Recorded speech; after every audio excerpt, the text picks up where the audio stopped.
Hello, everyone. Welcome back to my channel. If you're new here, please consider subscribing. This is the channel to learn about literature and life. All right, I'm going to try to keep this video really quick.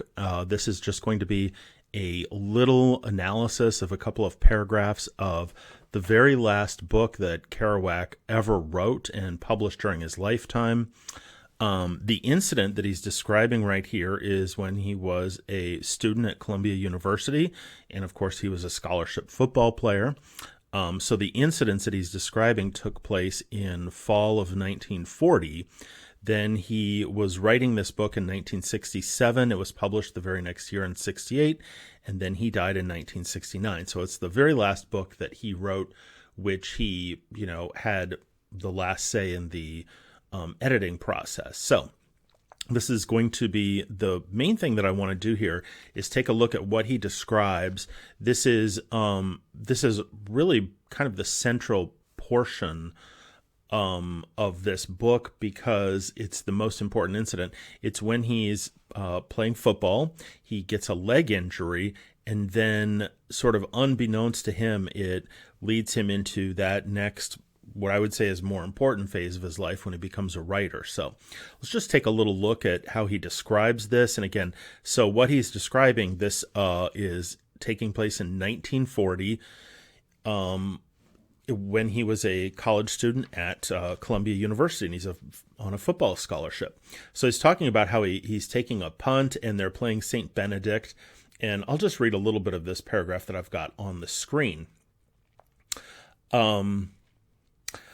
A few of the red Benedicts get through and are coming straight at me from 3 angles, but the angles are narrow because I've made sure of that by coming in straight as an arrow down the middle of the field, so that by the time I reach midfield, where I'm going to be clobbered and smothered by 11 giants, I give them no look at all still, but head right into them. They gather up arms to smother me. It's psychological. They never dream I'm really roosting up in my head the plan to suddenly, as I do, dart or jack off, bang to the right, leaving them all bumbling for air. I run as fast as I can, and then I'll just kind of skip down toward the end of the paragraph. I'm down to the 30, the 20, the 10. I hear huffing and puffing behind me. I look behind, and there's that same old long-legged end catching up on me like Cliff Battle's done, like the guy last year, like the guy in the Nashua game. And by the time I'm over the 5, he lays a big hand on the scruff of my neck and lays me down on the ground a 90-yard run back. So of course, everybody's happy because he just made this 90-yard punt return. And unfortunately, he doesn't turn it into Columbia doesn't capitalize on it when they're in the red zone. And so then what happens in the very next page is he's receiving the ball again just a few minutes later. And so here's this paragraph. But now I've got my wind again and I'm ready for another go. But the punt that's sent to me is so high, spirally, perfect. I see it's going to take an hour for it to fall down in my arms, and I really should raise my arm for a fair catch and touch it down to the ground and start our team from there. But no, vain Jack, even though I hear the huffing and puffing. And of course, there's the title of the book, too. It's all about his vanity, or what he saw as his vanity. I hear the huffing and puffing of the 2 downfield men practically say, alley-oop. And so they catch him, and he, as you can see there toward the bottom of the page, he's broken his leg. It's a cracked tibia. And to make matters worse, the coaches don't think his leg is broken. They think it's a strain. So they force him in practice for the next week to keep running on it. And they tell him to just run it off because he doesn't get x-rays for an entire week. And so I'm just going to skip forward a couple of pages because the point of this, I want to keep this video nice and short and streamlined, is just to look at this, what I would say is basically the central incident in this entire novel, this last novel that Kerouac wrote and published before his death. And I love it. It's besides, it's one of my top 2 or 3 favorite novels by Kerouac.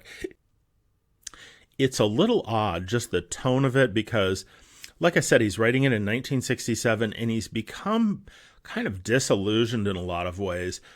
And so the tone that he has, even just right in the very beginning of the book, he's kind of complaining about what he sees as the problems with American society, but it ends up just being, the tone isn't terrible. It's just it's actually kind of funny because he sounds a little bit like just basically like a cranky old man, but it actually helps him to write because he's looking at everything that took place for him basically in the 1930s, and then this incident is in the fall of 1940.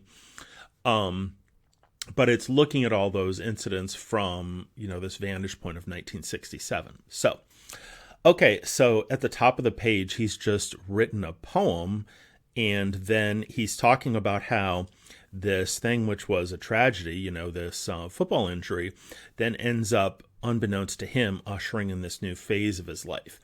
And so he says at the top of the page, because that's one good thing that came of it. With my broken leg in a cast, and with 2 crutches under my good armpits, I hobbled every night to the Lion's Den, the Columbia fireplace and mahogany-type restaurant, sat right in front of the fire, in the place of honor, watched the boys and girls dance, ordered every blessed night the same rare filet mignon, ate it at leisure, with my crutches athwart the table, then 2 hot fudge sundaes for dessert that whole blessed autumn. And then we'll just skip forward just a little bit more here, and we'll see how this turn of events and the fact that he's, in a cast now helps him kind of shift into this new phase of his life where he's going to start writing for the first time ever, which is why he wanted to go to Columbia as opposed to the other colleges where he got full scholarships to go play football there. But he wanted to go to Columbia because he associated it with journalism and with writing, and he wanted to be a writer. But oh, that beautiful autumn, sitting at my desk with that fragrant pipe now taped like my leg was taped, listening to the beautiful Sibelius Finnish symphony, which even to this day reminds me of fragrant old tobacco smoke. And even though I know it's all about snow and my dim lamp, and before me laid out the immortal words of Tom Wolfe, talking about the weathers of America, the pale green flaky look of old buildings behind warehouses. And so he's describing how he first fell in love with Thomas Wolfe, and particularly Look Homeward Angel, which Kerouac, obviously, like any good writer, has a million different writers who have influenced him, but this is the writer that really influenced him when he was a young man in his late teens and early 20s. And so you can see just how romantic he feels about everything here. Just talking about America, the track running west, the sound of Indians in the rail, the coonskin cap in his hills of old North Carolina, the river winking, the Mississippi, the Shenandoah, the Rio Grande. No need for me to try to imitate what he said. And then here, this next sentence is really the crux of everything Kerouac stood for as a writer and how he was influenced in that from Thomas Wolfe. He just woke me up to America as a poem instead of America as a place to struggle around and sweat in. So again, really that's Kerouac, all of his work and all of his vision in a whole. And it's what he got from Thomas Wolfe, is that Wolfe woke him up to America. America is a poem. The Greyhound buses, the traveling with Neil Cassidy, all of his travels all over from San Francisco to Denver to New York and even down to Mexico City, all of that, and his crisscrossing of the country and several books and everything. It's all about understanding America as a poem instead of America as a place to struggle around and sweat in. Great. So now what we're going to do is shift this into a writing prompt that we will use right now. Okay, awesome. So now I've got this written out, and the whole point of this is just to kind of quickly look at just one little excerpt from Kerouac, and really it's the most important passage in that last published novel of his, and then just use it as a starting off point for our own writing. And I've put up journal prompts in some previous videos from 2025, especially with Natalie Goldberg. And this can be a journal prompt, but it can also be if you're wanting to work on your own nonfiction. If you're wanting to do your own memoir work, then this is a perfect starting off point for you, because what you really want to do is just be productive when you're writing, especially if you're thinking it's going to be a memoir or some sustained body of literary nonfiction. What you want to do is produce. You want to get yourself, almost in a way, kind of trick yourself into getting down to the keyboard and getting things written. So what you want to do in general is find nonfiction and memoir that you like. Could be any Dillard, it could be anybody at all, and then take that, could be Mary Carr, and then take whatever it is that you're liking and then immediately shift away from it and just go and then write for a little bit. So here we go. So in this excerpt, Kerouac explains how fate forced him out of one phase of his life and into the next, more important area for his own self-growth. He relates how a broken leg put his life as a student athlete on pause and gave him his start as a writer. And then just this is how I'm going to use it as a writing prompt myself, just in the same way that I want you to do it as well.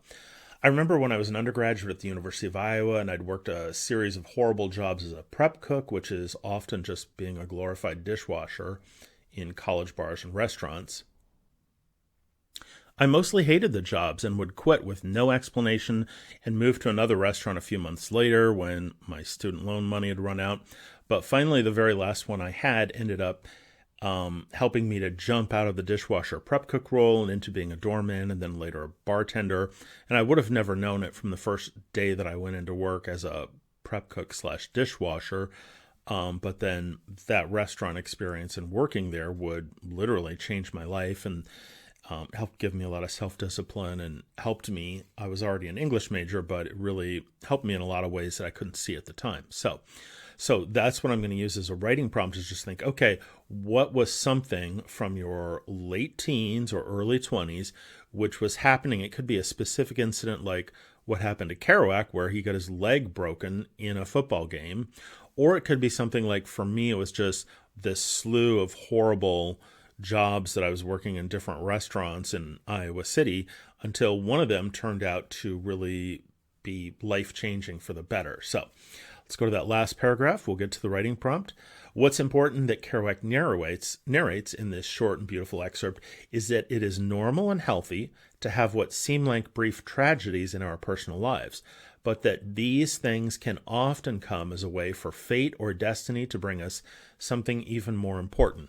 Now, I know that may sound a little bit like new agey or a little ethereal or spiritual, but if you look at your life and believe that it has some kind of purpose or some kind of meaning, or even just as a nonfiction writer or someone working on memoir, if you want to notice the arc of your life, then you would want to see the difficulties as paving the way for some other phase of your life. So, if we are open and we don't give in to bitterness, then that's exactly what it can do. So now, just as I said, you're going to turn this into a writing prompt for yourself. It doesn't matter if it's a writing, if it's a prompt for working on literary nonfiction or memoir, or if it's a journal. And here is the prompt, and then save this and make sure you don't just listen to it, but that you actually do some writing, because I really want to shift and make sure that a lot of my videos now are not just sort of lectures and what I'm doing at the university, but also like helping people to write. So we've just seen a perfect passage from Kerouac. I gave you a little example of it from my own life. And now just take that and then, as it says here at the very end, write for 15 to 20 minutes over an incident that happened in your late teens or your early 20s that seemed horrible at the time, but which now in hindsight was paving the way for some new and more important phase of life that you'd be drawn into. So there you go. And of course, if you're new to my channel, check out my previous videos on journaling prompts, on stream of consciousness writing, etc. But thank you so much for stopping by my channel. Please consider liking, sharing, subscribing for more videos on literature and life.